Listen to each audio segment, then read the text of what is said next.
Today on Inside the Issues, I speak with Benoit Hardy-Chartrand on misperceptions, threat inflation, and mistrust in China-Japan relations. Hello and welcome to this week's edition of Inside the Issues, a CIGI online podcast. I'm David Welch, CIGI Chair of Global Security at the Balsley School of International Affairs and a Senior Fellow here at the Center for International Governance Innovation. And it's our pleasure every week to welcome a guest into the studio to talk about some pressing issue on the global agenda. And today, very pleased to welcome my friend and colleague, Benoit Hardy-Chartrand, who's a Senior Research Associate here at CIGI with the project on confidence, trust, and empathy in Asia-Pacific security. And welcome. And, thank you very much. We're here to celebrate and to explain the release of your new paper, major study, coming out of this confidence, trust, and empathy project on misperceptions, threat inflation, and mistrust in China-Japan relations. So maybe you can start with a little background about where the question came from and what you found in the course of your study. So this is a very interesting question because the relationship between China and Japan is certainly one of the most important bilateral relations, not only in the region, the East Asian region, but also in the world. And what is interesting is, historically speaking, Japan and China have had very tense relations. They have a very complex history. They have fought 2 wars. And since the normalization of relations, since 1972, one thing that people often overlook is the fact that their relations have, for the most part, been fairly stable and peaceful. However, since 2010, relations between China and Japan have started declining because of an incident in the East China Sea surrounding a disputed set of islands called the Senkaku Islands that China calls Diaoyu. And this incident happened when a Chinese fishing vessel rammed into Japanese Coast Guard vessels. And that was sort of the trigger for the declining in relations. However, the relations really starting declining to their lowest point around 2012 when Japan decided to nationalize 3 of the 5 disputed islands in the East China Sea. And what we have found in our studies is that between 2011 and 2014, the rhetoric between China and Japan, the way they talk about each other, is permeated with a threat-related discourse to a level that has been rarely seen between the 2 countries. Both countries perceive each other, if we are to believe the official discourse, but also the media discourse, as very important threat, not only to each other, but also the general peace and stability in the East Asian region. So the purpose of this study and this paper was to analyze in depth the nature of the discourse, the nature of perceptions. How does China really see Japan, and how does Japan really see China? And figuring out these perceptions and these worldview, I believe, are very important to understanding the nature of tensions and also finding a way out of the current tensions between the 2 countries, and therefore trying to find a way towards more stability and peace in the region. So if you were in China and you sincerely thought that Japan was a threat to China, what concretely would you be fearing? What would you be worrying about? Well, what is very interesting is I have found, while studying hundreds of statements that have appeared not only in the official media in China and from officials of the government in China, but also from non-official media, is that they fear, well, there are several things that they pretend to fear, that they say they fear from Japan. But one of the main things that they say they fear is that Japan is purportedly trying to alter the regional or international order. Now, what does that mean? According to some of my findings, about 1/3 or 1/4 of Chinese statements refer to this intention of Japan to alter the regional and international order. Now, what does that mean? If that were true, that would mean that Japan is not satisfied with the current order in East Asia or the world and is attempting to change the way that the security structure is set up. Now, if we look at the reality, I mean, we can question whether or not that's true. Japan, in reality, has not demonstrated or expressed any discontent with the security order in East Asia, and has not demonstrated through its actions either any sort of discontent with the security order in the region. So that's one of the main fears that China has expressed. Now, another very important, interesting feature of Chinese perceptions of Japan is that they often link the Japanese threat to history. Again, in this case, about a third or fourth or closer to half, I believe, of Chinese statements relay, or rather use Japanese history, the fact that Japan has attacked a few times China and has a certain history of aggression towards China, to paint Japan as a current threat. So they will say statements such as, Japan has not repented properly or atoned properly for its past, therefore we need to watch for them currently. We need to watch the path that they are following at the moment and represent a threat to peace and stability in the region. So I would say that these two fears are two of the most common fears that are expressed by the Chinese. Right, so this is very interesting in part because when people talk about the security order in East Asia, usually they're talking about the San Francisco system, the system that's been in place since the San Francisco Peace Treaty brought an end to most of the belligerencies in World War II in 1952. Right. And the cornerstone of that, of course, as you know, is the U.S.-Japan Security Treaty. So it's odd to hear the Chinese thinking that the Japanese want to alter that order when it's fairly clear that the Japanese are very keen on maintaining that particular order. And it's also intriguing that China might represent Japan as a potential military threat when Japan hasn't fought a war since 1945, has the only world's pacifist constitution, spends a small fraction of its GDP on defense, and has a military that's very much hamstrung. No, absolutely. So this raises the question, how sincere are these Chinese complaints about Japan as a real or potential threat? Mm-hmm. Well, that is a very interesting question, because it is true, as you mentioned, that this idea of Japan representing an actual military threat is very, very prevalent in Chinese discourse. The number of times that you will read the words militarization, militarism, militaristic in Chinese discourse is truly baffling. You really see that a lot. But as you mentioned, if you look at the facts, it's no rational look or analysis of the current situation in Japan would warrant such an analysis, such a view of Japan.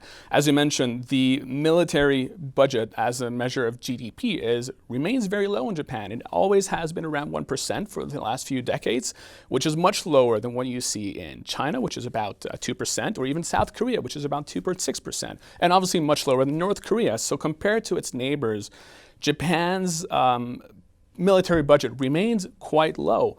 Not only that, but if you look at militarism, it's an ideology that implies that the military has a disproportionate influence on policy making, which is not the case in Japan, has not been the case since 1945, and it's very difficult to envision such a future in Japan as well. So looking at the straight facts, it just doesn't fit with reality. This accusation of Japan being a military threat does not fit with reality. Now, if you look at what Japan is trying to do in terms of its military, and the changes that Shinzo Abe has done to the military in Japan, to its self-defense forces rather, as they are officially known, that is what in large part has driven these accusations in China of remilitarization in Japan.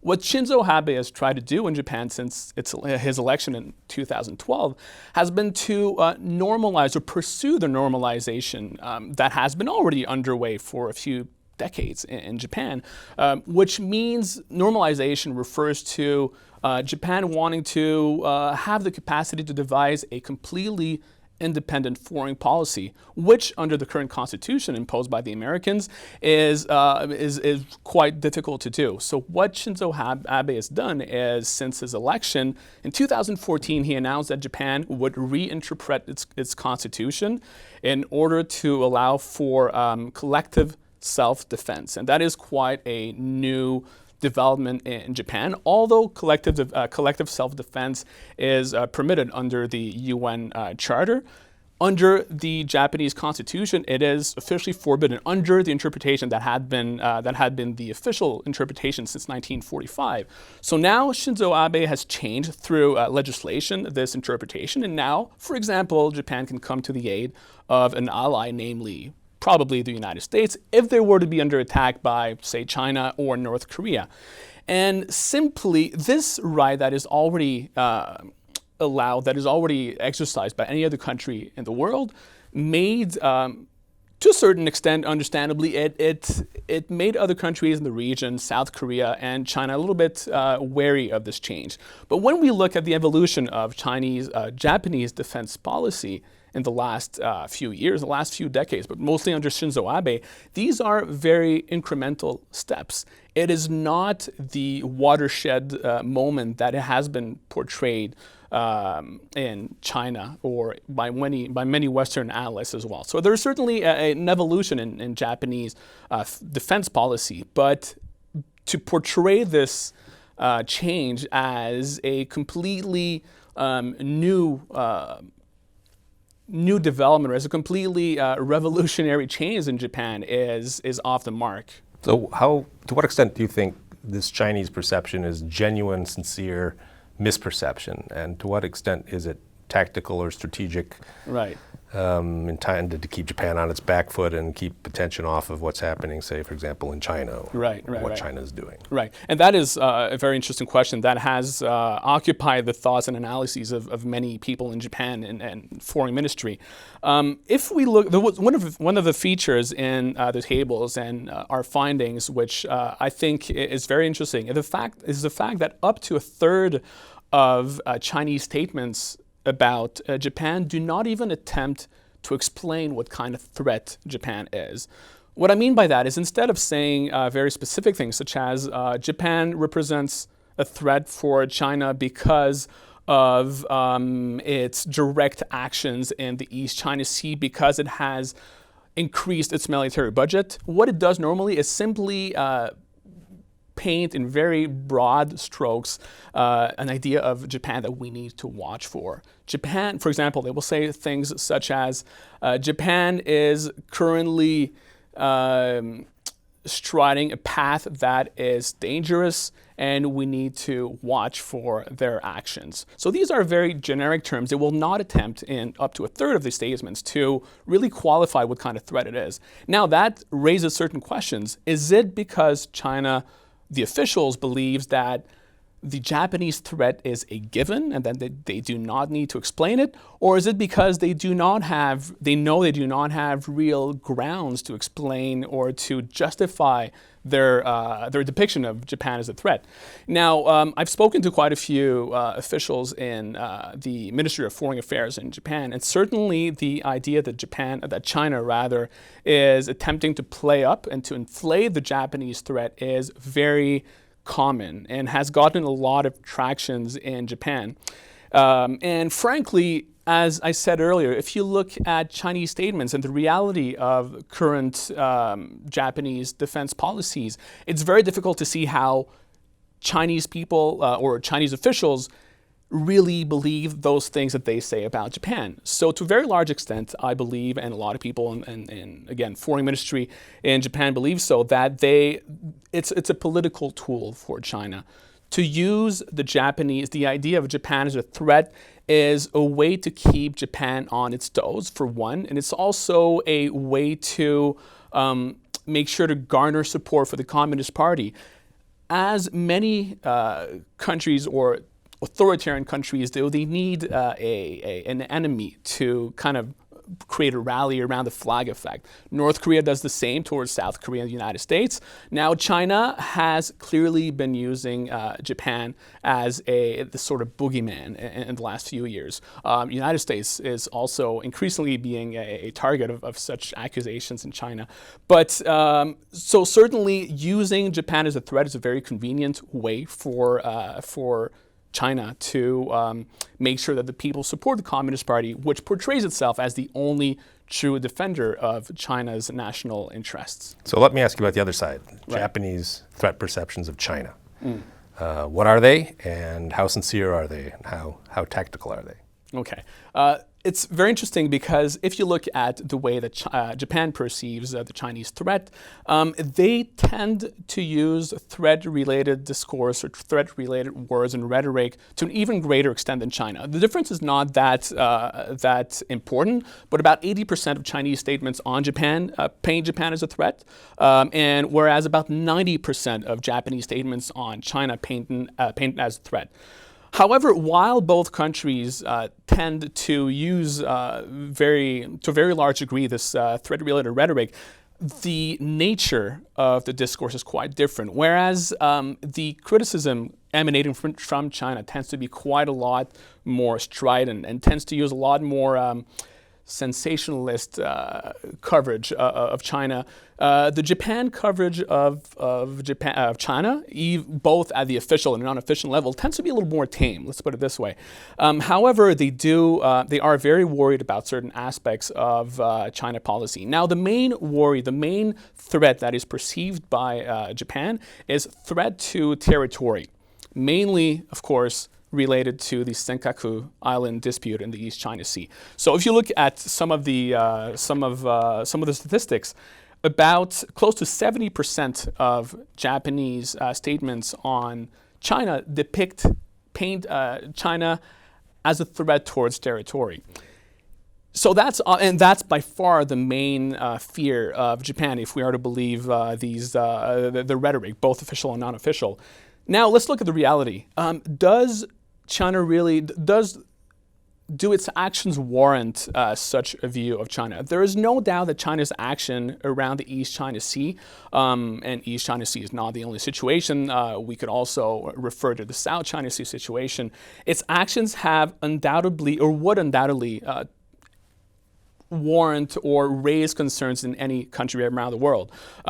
Since 2012, the number of Chinese incursions in what Japan considers its territorial waters, its contiguous waters around the East China Sea, around the Senkaku Islands, have gone up tremendously. And even it keeps being quite high since 2015, even though we have seen sort of a thaw in relations between the two countries.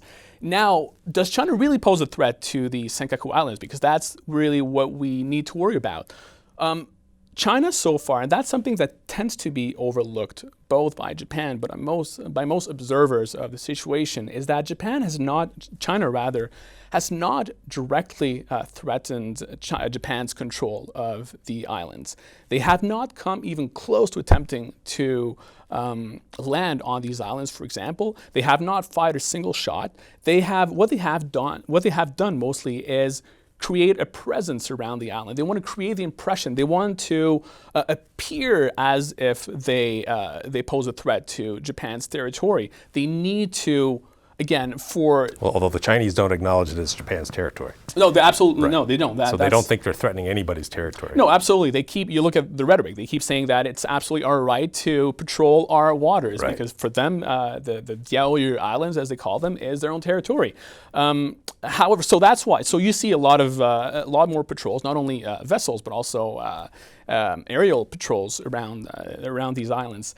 But again, what's very important to point out here is again quite overlooked by a lot of observers, is the fact that although these actions by China can legitimately appear as threatening, they have not so far. They have remained relatively restrained. It's important to point that out because they're often perceived as being extremely aggressive, not only in the South China Sea, but East China Sea as well. But their actions, again, they have not crossed any red lines. They have not, again, fired any shots or attempted to directly threaten Japanese assets or Japanese vessels in the region. Again, that is not to say that there's no danger out there, but it's important, again, to clarify what they have and have not done around these islands. And what did you find in the Japanese discourse about China and security order? So again, as we saw earlier, for Japan, China, they perceived the Japanese as posing a threat to the security order. Now you see that again to a certain extent in the Japanese discourse. You see that around a third of Japanese statements about China tend to depict them as posing a threat to the international order. However, after the question of the territorial issue, the main threat that is most prevalent in the Japanese discourse is about a purported aggressivity in Chinese actions, not only around the East China Sea dispute, but also in the South China Sea. So if we look at the security order, it is certainly an important threat for Japan, but it is not what comes out, what is more salient in the Japanese discourse. So one last question for you, and that's, where do you see this going? Now, this is obviously a very complicated situation. What is quite interesting in this case is that since 2014, when in November Xi Jinping, the Chinese president, and the Japanese Prime Minister Shinzo Abe met at the APEC summit in Beijing, the situation has tensions have somehow abated between the two countries. The rhetoric has been somewhat less heated.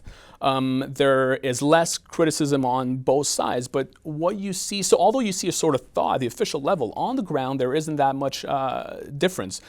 Chinese continue to do their patrols around the Senkaku Islands. The Japanese keep scrambling fighter jets around in response to what they perceive as incursions from Chinese jets. So although you see on the ground the same thing, at the official level, there's really a slight change in how they seem to talk about each other.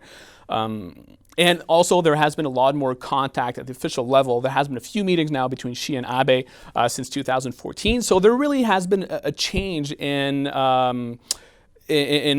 bilateral relations since 2014.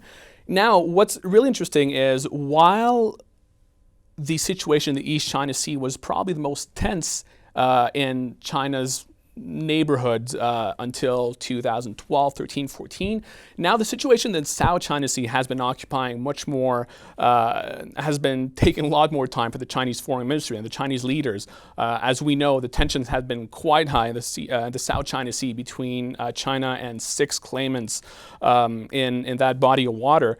Since then, so we have seen a sort of transfer of tensions from the East China Sea to the South China Sea. And China has been feeling a tremendous amount of pressure in the South China Sea. It has been under fire and has been under a lot of criticism from the international community for its action in the South China Sea. And that has sort of, at the same time, created a situation where the East China Sea is, at least at the official level, less of an issue at the moment. So what I think will happen in the next few years is, I don't foresee a real intensification of tensions around the East China Sea as long as the tensions continue unabated in the South China Sea. I don't think China can afford to have 2 very tense situations in its immediate neighborhood. Now, that's not to say that there are not problems around the Senkaku Islands in the East China Sea. No later than on June 9th of this year, for the very first time, that China sent a war ship, a vessel around the Senkaku Islands, which was the first time they sent a war vessel instead of a Coast Guard vessel. So that may produce further tensions. But in the meantime, I do not believe that we'll see a real intensification or dangerous intensification of the violence, or of tensions rather, around the islands. So as the South China Sea comes to a boil, the East China Sea remains on a simmer. Thank you for coming in and sharing your insights with us. Fascinating and obviously very important, worrisome subject. I'm sure this is going to be in the news for quite a while to come. But congratulations on the successful completion of the project. And to the audience, thank you for joining us today. This concludes Season 6 of Inside the Issues. We hope you've enjoyed it as much as we have enjoyed bringing it to you. Please look for us at cgonline.org, on Facebook, on Twitter, and on YouTube.